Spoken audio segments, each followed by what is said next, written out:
Hi friends, welcome to our channel. Latest episode చాలా ఇంట్రెస్టింగ్గా సాగబోతుంది. వెన్నెల engagement కావడంతో ఇక ఇంట్లో అంతా కూడా పండగ వాతావరణం నెలకొంటుంది. ఇక మైరావతి ఇంటి ఆరు బయట ఒక పక్క చాప వేసుకొని వెన్నెల, జానకి, మల్లిక ముగ్గురు కూడా గోరింటాకులు పెట్టుకుంటూ ఉంటారు. అలానే ఒక పక్క విష్ణు, అఖిల్, రామ వీళ్ళంతా కూడా అవి ఇవి తింటూ ఎంజాయ్ చేస్తూ ఇక అక్కడ గోవిందు అలానే మన జ్ఞానాంబ చిలుకలు తింటూ మైరావతి ఏమో ఒక పెద్ద కర్రతో మల్లికకు సూటిపోటు మాటలు మాట్లాడుతూ ఉంటే ఒక్కో తన్ను తంటూ ఉంటుంది. ఇక ఆరు బయట వెన్నెలలో అందరూ కూడా చాలా బాగా ఎంజాయ్ చేస్తూ ఉంటారు. అయితే పాలకోవాలు అక్కడి నుంచి ఇక్కడికి మన రామ జానకి మీద విసిరంగానే జానకి దాన్ని క్యాచ్ చేసి సగం తిని మళ్ళీ ఎవరికీ కనబడకుండా క్యాచ్ చేస్తుంది. అలా ఒకరికి ఒకరు ఎంగిలలు తింటూ ఇక రాత్రికి ఆరు బయటే నిద్రపోతూ ఉంటారు. ఇక మార్నింగ్ అవుతుంది. మార్నింగ్ అవ్వంగానే ఇక వెన్నెల ఎంగేజ్మెంట్ కార్యక్రమాలన్నీ కూడా మొదలైపోతూ ఉంటాయి. ఇక జానకి వాళ్ళు వెన్నెలను చాలా అందంగా ముస్తాబు చేస్తూ ఉంటారు. ఇక మైరావతి ఏంటో ఇంట్లో ఉన్న వాళ్ళందరూ కూడా జానకి జానకి అని చెప్పేసేసి రామనామం జపించినట్టు జపిస్తున్నారు. వెళ్ళే లోపల ఈ పిల్లకి మరోసారి గట్టిగా వార్నింగ్ ఇవ్వాలి అని చెప్పేసేసి లోపలే మైరావతి అనుకుంటూ ఉంటుంది. ఇక రామ జానకిలు మాత్రం ఇక ఈ ఒక్కరోజు ఎంగేజ్మెంట్ అయిపోతే సగం పెళ్లి అయిపోయినట్టే, ఇక తర్వాత ఎవరూ కూడా ఈ పెళ్లిని ఆపలేరు అని చెప్పేసేసి జానకి రామాలు వెన్నెల గురించి మాట్లాడుకుంటూ ఉంటారు. అవును జానకి గారు, ఎంగేజ్మెంట్ అయిపోతే చాలు, ఇక మనం గండం గట్టెక్కినట్టే అని చెప్పేసి ముగ్గురు కూడా మాట్లాడుకుంటూ ఉండంగా ఈ లోపల మగపెళ్లి వాళ్ళు వస్తూ ఉంటారు. ఇక వెంటనే మగపెళ్లి వాళ్ళు వస్తున్నారని ఇంట్లో ఉన్న కుటుంబం అంతా కూడా బయటకు వచ్చి రండి రండి, ఆ బావగారు ప్రయాణం బాగా జరిగిందా అని గోవింద్ అంటూ ఉంటాడు. ఇక జ్ఞానాంబ ఏమండి బాగున్నారా, ప్రయాణం ఎలా సాగింది అని చెప్పేసేసి దిలీప్ కుటుంబాన్ని అంతటినీ కూడా సాధారణంగా లోపలికి ఆహ్వానిస్తూ ఉంటారు. అయితే ఇక మన మైరావతి ఇంట్లో ఒక పని వ్యక్తిలాగా ఓబిలేష్ ఉంటాడు కదూ, ఆ ఓబిలేష్ది కూడా రాజమండ్రి, దిలీప్ది రాజమండ్రి, అంతేకాకుండా ఇద్దరిది కూడా 2-3 ఇళ్ళు గ్యాపుల్లోనే ఉంటూ ఉంటారు. ఇక వెంటనే ఓబిలేషు ఇక మన దిలీప్ని చూసి ఇతను నేను ఎక్కడో చూశానే అని మా ఇంటి పక్కనే ఉంటారు, అదే ఇప్పుడు వెన్నెలమ్మతోటి బైకుల మీద తిరుగుతున్న ఈ అబ్బాయే కదా, అంటే ఇది ప్రేమ పెళ్ళే కదూ, ఈ విషయమే కదా నేను పెద్దమ్మగారికి చెప్దాం అనుకున్నాను అని చెప్పేసేసి ఓబిలేషు అనుకుంటూ ఉంటే ఇక మన జానకి రామతోటి ఏవండి ఇటు రండి అని చెప్పేసి పిలుస్తుంది. ఇక వెంటనే ఓబిలేషుని చూపిస్తుంది. ఇక వెంటనే ఏంటి ఓబిలేషు, నీకేం గుర్తుకు రాలేదు కదా, అయినా నువ్వన్నీ మర్చిపోతూ ఉంటావు కదా అని రామ అంటూ ఉంటాడు. లేదయ్య గారు, నేను నిజంగానే ఇప్పుడు నాకు అన్నీ గుర్తున్నాయి. ఈ దిలీప్ పెళ్లి కొడుకుని నేను ఇంతకు ముందు మా ఊర్లోనే చూశాను, ఇతంది మాది 2-3 ఇళ్ళకి తేడా, అంతేకాదండి మీ చెల్లెలు వెన్నెలా ఉన్ను ఈ దిలీప్ది ఇద్దరిది ప్రేమ పెళ్లి కదా, ఈ విషయం అమ్మగారు ఒప్పుకున్నందుకు అమ్మగారు పెద్ద మనసుకి ధన్యవాదాలు చెప్తానని చెప్పేసి ఇక నిన్ననగా అనుకున్నాను, ఇప్పటిదాకా ఈ విషయం గుర్తుకు రాలేదండి బాబు, మీరు జరగండి, ముందు నేను పెద్దమ్మగారికి వెళ్ళి ఇక ప్రేమ పెళ్లి అంటే మీరు ఒప్పుకోరు, కానీ ఈ ప్రేమ పెళ్లికి ఒప్పుకున్నందుకు మీకు శతకోటి వందనాలండి అని చెప్పేసి రావాలి, జరగండి బాబుగారు, జరగండి రామాగారు అని అంటూ ఉంటాడు ఓబిలేషు. ఇక వెంటనే జానకి అది కాదు ఓబిలేషు, ఒక్క నిమిషం ఆగు అని చెప్పేసేసి అంటూ ఉంటే మీరేం చెప్పిన నేను విన్న అమ్మాయి గారు, నాకేమైనా పనులుంటే తర్వాత చెప్పండి, ఇప్పుడు నేను పెద్దమ్మ గారితోనే మాట్లాడతాను అని అంటూ ఉంటే అప్పుడు రామ అంటాడు, ఓబిలేషు నీకు ప్రేమ పెళ్లి అంటే ఇష్టం కదూ, నీకు ప్రేమించిన జంటలను కలపడం అన్నా వాళ్ళు పెళ్లిళ్ళు చూడడం అన్నా ఇష్టం కదూ అని అనగానే అవును రామగారు నాకు చాలా ఇష్టం అని చెప్పేసి ఓబిలేష్ అంటూ ఉంటే నువ్వు ఈ విషయం పెద్దమ్మ గారితో చెప్తే ఈ పెళ్లి జరగదు అని అంటూ ఉంటాడు. ఒక్కసారిగా ఓబిలేషు షాక్ అయిపోతాడు. అప్పుడు రామ అంటాడు, నువ్వు అనుకున్నట్టు దిలీప్ వెన్నెల ఇద్దరు కూడా ప్రేమించుకున్న మాట నిజమే, అయితే ఇది పెద్దమ్మ గారి దృష్టిలో ప్రేమ పెళ్లి కాదు, పెద్దలు కుదిర్చిన పెళ్లి, నువ్వు అన్ని విషయాలను ఇట్టే మర్చిపోతూ ఉంటావు కదూ, ఈ ప్రేమ పెళ్లి అనే విషయాన్ని కూడా పూర్తిగా మర్చిపో ప్లీజ్, నీకు దండం పెడతాను అని జానకి కూడా అంటూ ఉంటుంది.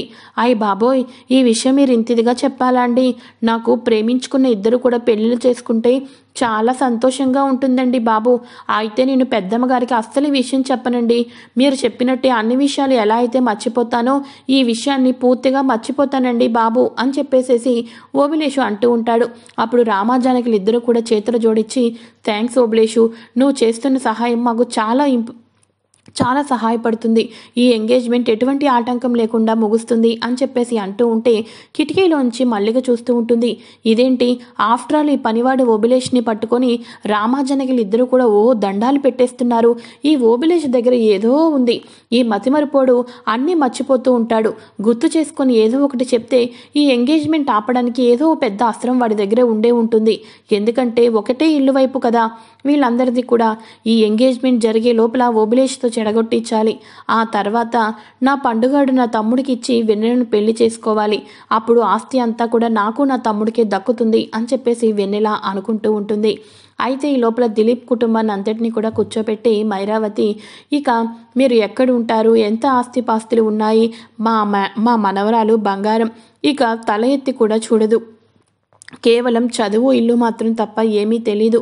నా మనవరాలు మీ ఇంటికి రావటం మీ అదృష్టం అని చెప్పేసి మైరావతి అంటూ ఉంటుంది.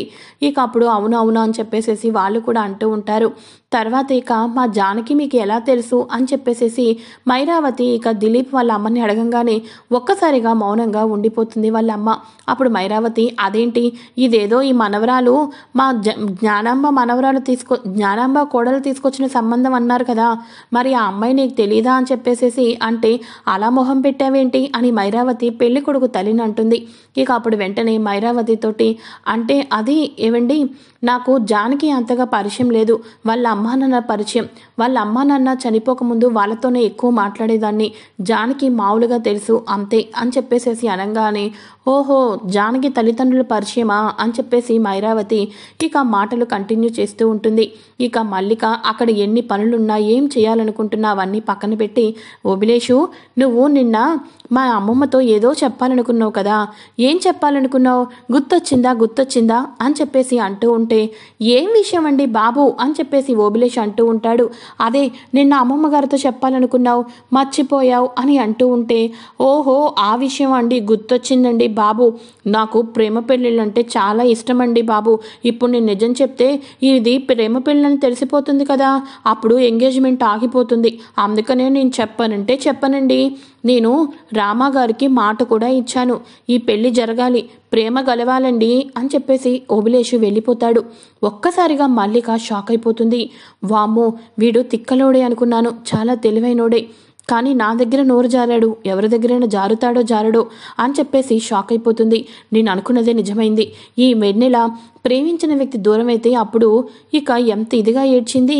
ఈ అబ్బాయితో పెళ్ళి అన్నప్పటి నుంచి ఒకటే ఫోన్లు. అప్పుడే నాకు డౌట్ వచ్చింది, అంటే వీళ్ళది ప్రేమించిన పెళ్ళని నాకు తెలుసు, కానీ ఈ దిలీపే వెన్నెల ప్రేమించింది అని చెప్పేసేసి నేను ప్రూవ్ చేయాలి అంటే ఈ ఓబిలేషే చెప్పాలి.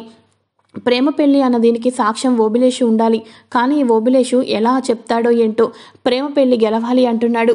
దేవుడా, మరి కాసేపట్లో ముహూర్తం కూడా వచ్చేస్తుంది, వీళ్ళ ఎంగేజ్మెంట్ని నేను ఆపాలి అని చెప్పేసేసి అనుకుంటూ ఉంటాడు. ఇక వెంటనే ఏం చేయాలి అనుకుంటూ ఉండగా ఇక అక్కడికి మన విష్ణు వస్తాడు. విష్ణు వచ్చి మల్లిక చంప పగలకొట్టి, చూడు ఇక్కడ ఏం జరుగుతున్నా కూడా సైలెంట్గా మౌనంగా అన్నీ చూస్తూ ఇంటికి రావాలి, అంతే తప్ప నువ్వు ఏదో సాధిద్దామని అనుకుంటే చివరాఖరకు నీ జీవితమే పోడైపోయిద్ది మల్లిక అని విష్ణు అంటూ ఉంటాడు. లేదండి, మీ అమ్మగారిని అందరూ కలిపి మోసం చేస్తున్నారు, అత్తయ్య గారికి మోసం చేయడం అంటే అస్సలు ఇష్టం ఉండదు, అబద్ధాలు ఆడేవాళ్ళంటే అస్సలు ఇష్టం ఉండదు. ఇప్పుడే నేను చెప్తాను, ఇదంతా కూడా పెద్దలకు కుదిర్చిన పెళ్లి కాదు, ప్రేమించిన పెళ్లి అని అంటూ ఉంటే, అప్పుడు నేను చెప్తాను మా అమ్మ దగ్గరకు వెళ్ళి, ఆ రోజు పూతరేకుల్లో నువ్వు నెయ్యి బదులు విషం కలిపింది నువ్వేనని, అలానే కాకుండా మా వదినికి పిల్లలు పుట్టుకోకుండా పసరమందులు ఇప్పించింది నువ్వేనని, ఇవన్నీ కూడా మా వదిన మంచితనంతో మా అమ్మతో ఏ రోజు చెప్పలేదు. నిన్ను సొంత చెల్లి కంటే ఎక్కువగా వెనకేసుకుంటూ వస్తూ ఉంది, కానీ నువ్వు మా వదినకు వెన్నుపోటు పొడుద్దాం అనుకుంటున్నావు. ఇప్పుడు గనక నువ్వు ఏ విషయం నోరెత్తినా సరే, ఈ రోజు వదిన గురించి అమ్మ ఏం నిర్ణయం తీసుకుంటుందో తెలీదో నాకు తెలియదు, కానీ నీ అసలు స్వరూపం తెలిస్తే మాత్రం నిన్ను పుట్టింటికి పంపించేసి శాశ్వతంగా ఈ అత్తింటి గుమ్మం ఎక్కకుండా చేస్తుంది మా అమ్మ, గుర్తుపెట్టుకో మల్లిక అని చెప్పేసేసి ఇక విష్ణు వార్నింగ్ ఇవ్వటంతో ఒక్కసారిగా మల్లిక షాక్ అయిపోతుంది. ఇక అందరి సమక్షంలోనూ అంగరంగ వైభోగంగా వెన్నెల దిలీప్ల ఇక ఎంగేజ్మెంట్ ప్రారంభమవుతుంది. పంతులు గారు వస్తారు. ఇక ఒకరికి ఒకరు తాంబూలాలు మార్చుకోమని చెప్పేసి అనటంతో ఇటు జ్ఞానాంబ గోవిందు, అటు దిలీప్ వాళ్ళ అమ్మానాన్నలు ఇద్దరు కూడా కూర్చొని ఒకరికి ఒకరు తాంబూలాలు మార్చుకుంటారు. ఇక వెన్నెల దిలీప్ల మొహంలో ఎక్కడ లేని సంతోషం. చనిపోదాం అనుకున్న మా జంటకు మళ్ళీ కూడా ఒక రూపం ఇచ్చి మా జీవితాన్ని ఇంత అందంగా తీర్చిదిద్దింది ఇక జానకి రామాలి అని చెప్పేసి ఒకరికి ఒకరు గుర్తు చేసుకుంటూ ఉంటారు. ఆ రోజు చనిపోతే నా కుటుంబంలో ఇంత సంతోషం ఉండేది కాదు. తప్పు చేశాను అని చెప్పేసి ఒకరికి ఒకరు అనుకుంటారు. ఈ రోజు నా తల్లిదండ్రుల మొహంలో ఆనందం చూడగలుగుతున్నాను అని చెప్పేసి పెళ్లి కొడుకు పెళ్లి కూతురు ఇద్దరు కూడా అనుకుంటూ ఉంటారు. ఇక ఎంగేజ్మెంట్తో ఉంగరాలు మార్చుకోమనటంతో దిలీప్ వెన్నెలు పెద్దల సమక్షంలో చక్కగా ఎంగేజ్మెంట్లో ఉంగరాలు కూడా మార్చుకుంటారు. ఇది చూసిన మల్లిక అటు ఏమీ మాట్లాడలేక ఇటు ఏమీ చేయలేక తనలో తనే నలిగిపోతూ ఉంటుంది. ఇది ఫ్రెండ్స్ లేటెస్ట్ ఎపిసోడ్. అంగరంగ వైభోగంగా ఇక జ్ఞానాంబ కూతురు వెన్నెల నిశ్చయ తాంబూలాలు అయితే చక్కగా కంప్లీట్ అవుతాయి. మరి ఇంకా ఆ ఊరి అందరూ అక్కడికి వచ్చి భోజనాలు అవి ఇవి చేస్తూ ఉంటున్నారు. మరి ఊరు వాళ్ళు వచ్చిన తర్వాత ఇక మన వెన్నెలది ప్రేమించిన పెళ్లి, పెద్దలకు తెచ్చిన పెళ్లి కాదు అని ఇంకెవరైనా చెప్తారా ఓబిలేషు కాకుండా? మరి నెక్స్ట్ ఎపిసోడ్లో ఏం జరగబోతుందో తెలుసుకోవటం కోసం ఫ్రెండ్స్